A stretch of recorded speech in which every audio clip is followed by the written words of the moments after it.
anaknya Timoteus, seorang anak yang baik, yang mau melayani Tuhan. Marilah, mari kita semua melayani Tuhan. Mari semua kita bersama-sama untuk melayani Tuhan.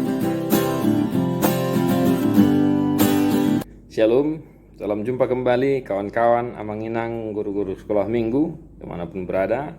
Salam sehat ya, tetap sukacita, stay prokes, jaga kesehatan. Ingat, melayani sekolah minggu adalah keputusanku dan melayani Tuhan adalah kewajibanku. Mari kita sermon sejenak, sermon singkat ya. Persiapan khotbah sekolah minggu untuk hari Minggu 3 Oktober 2021. Ya, tak terasa kita sudah masuk ke bulan 10 dan Jamita sekolah minggu 2 Raja-Raja 22 ayat 1 sampai 2. Yosia berumur 8 tahun pada waktu ia menjadi raja, dan 31 tahun lamanya ia memerintah di Yerusalem. Nama ibunya ialah Yedida binti Adaya dari Bozkat. Ia melakukan apa yang benar di mata Tuhan dan hidup sama seperti Daud, bapa leluhurnya, dan tidak menyimpang ke kanan atau ke kiri. Ya, demikian firman Tuhan untuk anak sekolah minggu kita untuk hari Minggu, kawan-kawan Amanginang. Yosia ya, salah satu tokoh yang dikenal dengan sebutan tokoh reformasi ya, reformasi Yosia. Ya, umur 8 tahun dia sudah diangkat menjadi raja, memimpin Yehuda ya. Anak dari Raja Amon ya, keturunan Daud ya. Yosia artinya Tuhan menopang, Tuhan membantu ya. Demikian sejarah singkat Raja Yosia, kawan-kawan Amanginang. Dan mari kita coba gumuli apa yang cocok untuk kita ajarkan kepada anak-anak sekolah minggu kita dari teks ini. Yang jelas Bapak Ibu, kawan-kawan, ayat 2 menjadi tekanan kita ya. Ia melakukan apa yang benar di mata Tuhan, hidup sama seperti Daud, dan tidak menyimpang ke kanan atau ke kiri. Ada 3 hal yang boleh kita ajarkan kepada anak-anak kita ya, baik itu horong 1, horong 2, horong 3. Ya, pertama, melakukan apa yang benar di mata Tuhan ya. Yang jelas dalam dunia anak-anak, apa yang benar di mata Tuhan itu, kawan-kawan Amanginang ya, sudah boleh kita ajarkan, kita jelaskan dengan baik ya. Orang yang benar di mata Tuhan itu artinya mereka menjadi anak-anak yang baik, anak yang taat kepada orang tua dan berperilaku jujur ya, dan yang berhubungan dengan hal seperti itu, yang benar di mata Tuhan ya. Yang jelas anak-anak yang benar di mata Tuhan itu seperti apa ya, tentunya rajin berdoa, rajin ke gereja, dan tetap mengimani Tuhan Yesus. Itu yang pertama. Yang kedua, hidup sama seperti Daud ya. Terlepas dari sisi lain ya, kehidupan Daud ya. Mungkin Amanginang kawan-kawan sudah tahu cerita Daud yang melakukan suatu hal yang tidak berkenan di mata Tuhan ya, terlepas dari itu.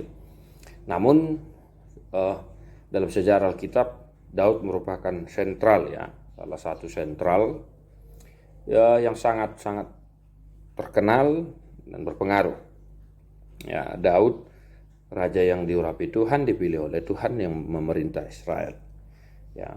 Nah, dalam dunia anak-anak ya bolehlah ya, Amanginang kawan-kawan, secara khusus mungkin untuk horong 3 ya, untuk horong 3 kita sudah boleh mengajarkan dan menjelaskan agar kiranya anak-anak kita itu ya taat kepada orang tua dan hormat kepada orang tua. Artinya apa?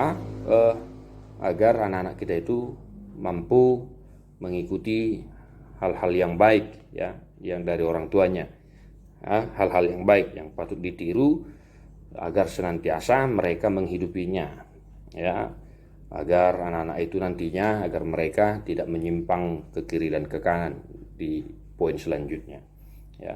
Artinya hal-hal yang baik yang dilihat mereka supaya dihidupi. Anak-anak ya sangat rentan menginang kawan-kawan mengikuti pola perilaku kehidupan di tengah-tengah keluarga. Mereka gampang meniru, ya. Jadi artinya hal-hal yang baik agar senantiasa diikuti, ya. Jangan nanti misalnya orang tuanya rajin ke gereja, mereka malas ke gereja, itu misalnya contoh sederhana. Dan yang ketiga, menyimpang ke kanan atau ke kiri, ya. Yang jelas menyimpang ke kanan atau ke kiri tidak berkelakuan jahat, ya. Tidak nakal, ya, dan tidak mau melakukan hal-hal yang jahat, gitu, ya. Dari anak-anak juga ini sudah harus kita waspadai. Kita ya di rumah misalnya kita harus perhatikan, ya, sebagai orang tua kita sudah harus memperhatikan, siapa tahu ada jejak-jejak atau langkah-langkah anak-anak kita yang mau menyimpang dari ajaran-ajaran yang baik, dari nasihat-nasihat kita, ya.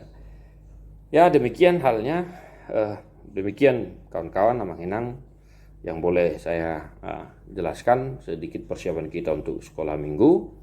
Mari kita kembangkan di gereja kita masing-masing sesuai dengan pola perilaku, ya, di daerah kita masing-masing juga, ya. Tentunya desa dan kota berbeda perilaku anak-anak, ya. Kita kembangkan, kita ajarkan sesuai dengan situasi yang kita hadapi di gereja kita masing-masing, ya. Jangan lupa Bapak Ibu, buku Ende Sekolah Minggu, ya, lagu yang tadi salah satu contoh, ya, yang boleh kita ajarkan, buku Ende nomor 258 Timotius, ya, anak-anak. Dan anak-anak harus mampu, ya, harus bisa juga menjadi teladan dan senantiasa melakukan hal-hal yang baik agar orang tuanya senang, suka, dan bangga, ya, dengan mereka. Ya. Buku Ende Sekolah Minggu, Katekismus, ya, agenda sekolah minggu juga jangan lupa. Tuhan Yesus memberkati, tetap semangat. God bless you, non-stop.